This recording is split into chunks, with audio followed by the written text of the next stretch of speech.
सारी चीजें यहाँ स्टोरेज करो। आप विश्वास करना, आपके भाई ने बहुत ज्यादा पढ़ाई लिखाई नहीं की है, बट स्टोरेज बहुत कुछ कर रखा है। मैं आज भी लिखता रहता हूँ, पढ़ता रहता हूँ। मुझे नहीं पता यार आप क्या करते हो, और मैं धन्यवाद करता हूँ। वाकई में ही मेरा जीवन बदल चुका है। मैं वाकई में बहुत हल्का फील करता हूँ, बहुत आनंदित फील करता हूँ। कई बार कुछ भी मेरे से कोई साथी बोल देता है तो मैं रिलैक्स हो जाता हूँ। मैंने यानी बहुत सारे लोगों से सीखा है।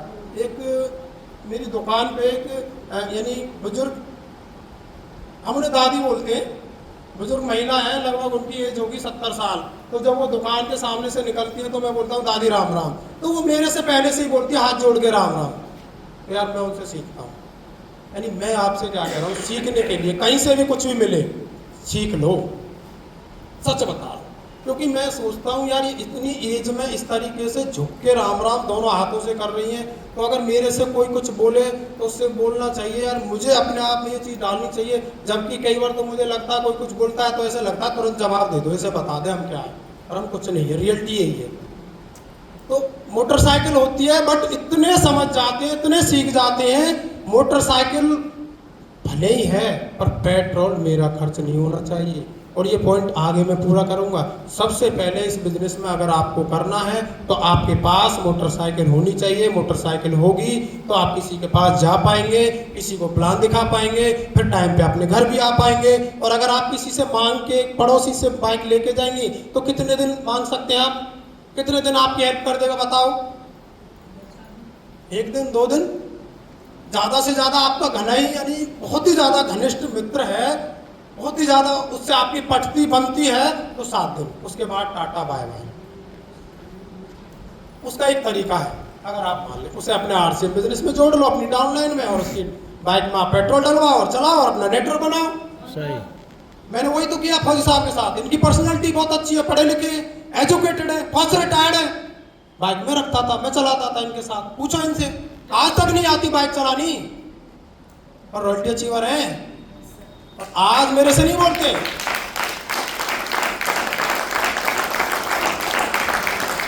आज मेरे से नहीं बोलते कि सर वहां चलना है। अब तो मुझे पता ही जब चलता है, जब इनका पोस्टर फोटो आ जाता है, मैंने वाह हो गया कमाल। अच्छा अब देख लो कड़वी बात। अब जिनकी टीम में जाते हैं या जिसकी ए लेग हो, बी लेग हो, देखो समझना, हो सकता है मेरी बात कड़वी लगे पर बात सच्ची है। आज आपको अच्छा लग रहा होगा क्योंकि फौजी साहब का टारगेट है।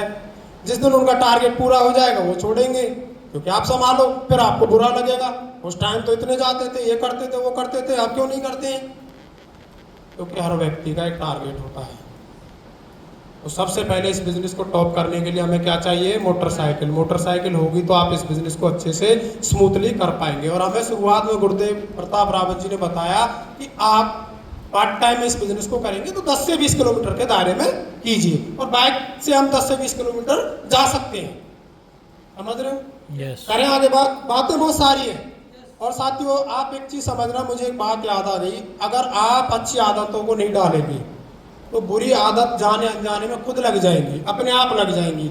आप देखना, जब एक गाड़ी ऊंचाई पे जाती है, ऊपर की तरफ जाती है, तो उस पे यानी रेसिलेटर पे पैर हमें दबा के रखना पड़ता है। बट आप थोड़ा चलने के बाद उसे छोड़ देना, रेसिलेटर से पैर हटा लेना, वो वहां नहीं रहेगी जहां थी, वो पीछे आ जाएगी। उसके लिए आपको कुछ नहीं करना पड़ेगा। वैसे अगर हम अच्छी आदतें डालते रहेंगे तो हम आगे बढ़ते रहेंगे। अच्छी आदतें नहीं डालेंगे तो गंदी आदत, बेकार की आदत फ्री में आ जाती है। चलिए चले। उसके बाद है M4 मोबाइल। अच्छा, कितने सारे साथियों के पास है मोबाइल? सभी के पास है? सभी को चलाना आता है? हाँ, यूट्यूब चलाना आता है सबको। सभी को वो चलाना नहीं आता आरसीएम बिजनेस में आने के बाद जो हमें चलाना आना चाहिए। बताऊं कैसे? जब मैंने शुरुआत की थी तो हम फील्ड में जाते थे, मोटरसाइकिल थी, हमें पहला काम डन।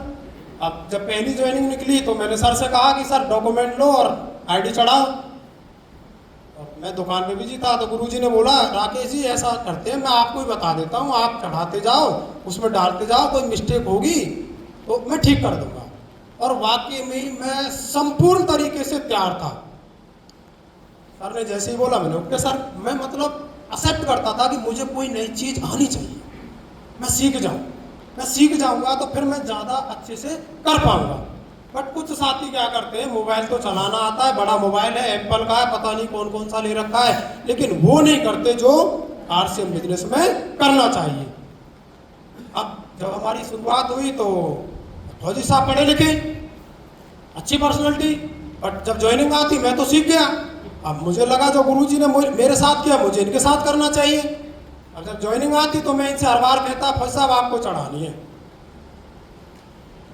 पता है फौजी साहब क्या बोलते थे, बताऊं आपको? यस कितने साथी जानना चाहते हैं? यस नहीं, आप सब हाँ करेंगे तो बताऊं, नहीं तो नहीं बताऊंगा। राज की बात है, बताऊं? यस सर बोलते थे क्यों बुड्ढे आदमी को परेशान कर रहे हो। और मैं 30 साल का लड़का, ये 60 साल के, तो भाई प्रभाव इनका ज्यादा, भले ताकत मेरे में ज्यादा थी बट प्रभाव होता है। मैंने ओके सर, मैं फिर चढ़ा देता। और फिर जब अगली ज्वाइनिंग आती मैं सर से बोलता, सर ज्वाइनिंग आपको चढ़ानी है। क्यों सर परेशान कर रहे हो, हार थक के अभी आए और थोड़ा रेस्ट करने दो। तो मैं फिर ऐसा करता। तो मैं कभी कभी गुरुजी से बोलता, मैं गुरुजी आप कहना, मेरी तो मानते नहीं है यार, प्रभाव ज़्यादा है उनका, विश्वास करना। मैं हर बार कहता था आपके सामने पूछना, बट जब से इन्होंने ज्वाइनिंग चढ़ाना सीखा है मुझे डिस्टर्ब नहीं करते हैं। पूछना कितने साथियों को ज्वाइनिंग चढ़ाना आता है। अब इसमें एक और पॉइंट आ रहा है, चढ़ाना तो आता है पर आप चढ़ाते हैं क्या? कहीं चढ़ाना तो आता, सर आता तो है पर हम बिजी हैं। बिजी तो हम भी थे। सही। कुछ लोग बाद में बोलने वाले हैं यार, बड़ा सच बता रहा हूँ मैं आपको, यही चल रहा है। और मैं आज भी बोलता बस साहब से, मैंने आप ज्वाइनिंग में चढ़ाना पूछ लेना आप।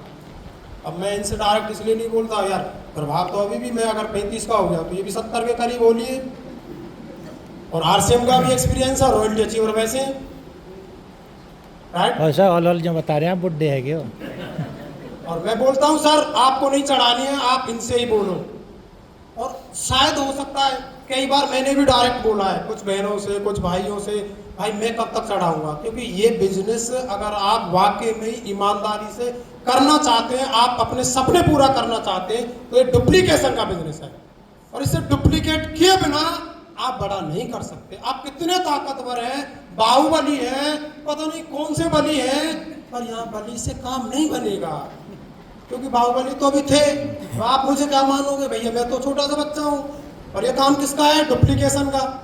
मैं आज भी बोलता हूँ।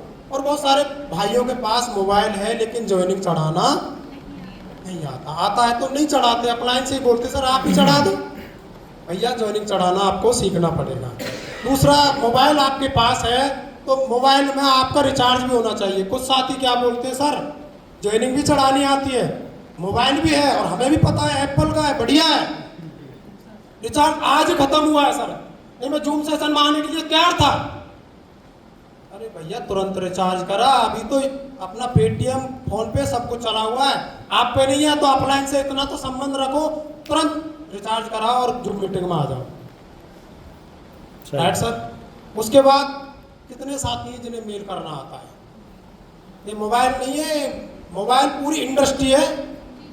हम मोबाइल के चक्कर में, अभी मैं मोबाइल में निकाल के दिखाऊं तो कल में मेरा टर्नओवर आरसीएम बिजनेस से 3 लाख का हो चुका है। क्या बात। Due to duplication.